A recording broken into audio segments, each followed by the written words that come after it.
साल 2253 में पृथ्वी के सारे प्राकृतिक संसाधन लगभग खत्म हो चुके थे। इंसानी सभ्यता अब अपने अस्तित्व की आखिरी लड़ाई लड़ रही थी। तभी वैज्ञानिकों ने पृथ्वी से 3.3 लाइट ईयर्स दूर एक नया ग्रह खोजा, पंडोरा। पंडोरा पर एक बेहद कीमती मिनरल मौजूद था जो अर्थ को बचा सकता था। लेकिन समस्या ये थी कि ये ग्रह पहले से ही एक मूल जाति का घर था, नावी। नावी करीब 3 मीटर लंबे, इंसानों से 3 गुना ज्यादा ताकतवर और इंसानों से गहरी नफरत करने वाले थे। उनसे संपर्क बनाने के लिए इंसानों ने बनाया एवाटार प्रोग्राम। इसमें इंसान और नावी के DNA को मिलाकर एक नया शरीर बनाया जाता था जिसे इंसान अपने दिमाग से कंट्रोल कर सकता था। लेकिन तभी इस प्रोजेक्ट का एक मुख्य वैज्ञानिक मर जाता है। उसका जुड़वां भाई जेक सली, जो एक एक्स मरीन था और युद्ध में अपने दोनों पैर खो चुका था, अब इस मिशन के लिए बुलाया जाता है। ग्रेस कहती है, I don't need you, I need your brother. लेकिन अब जेक ही आखिरी विकल्प था। जब जेक पहली बार एवाटार बॉडी में जाता है तो वो फिर से चल पाता है, भागता है, कूदता है, जैसे उसे नई जिंदगी मिल गई।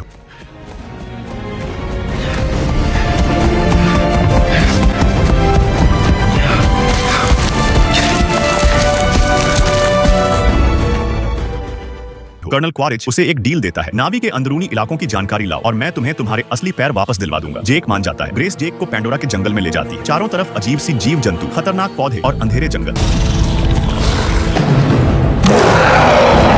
जेक गलती से एक भयानक जानवर को उकसा देता है और जान बचाकर भागने लगता है।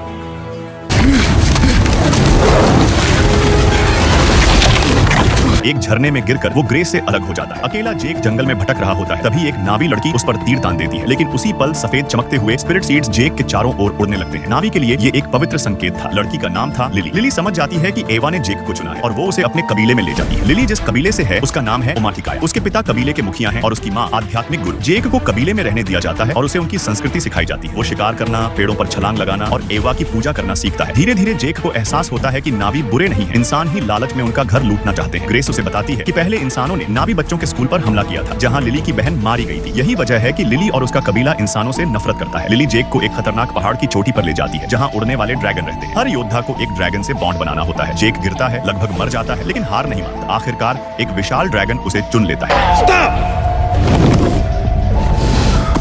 लिली कहती है, यू आर चोजन। जेक अब सच में पैंडोरा का हिस्सा बन चुका था।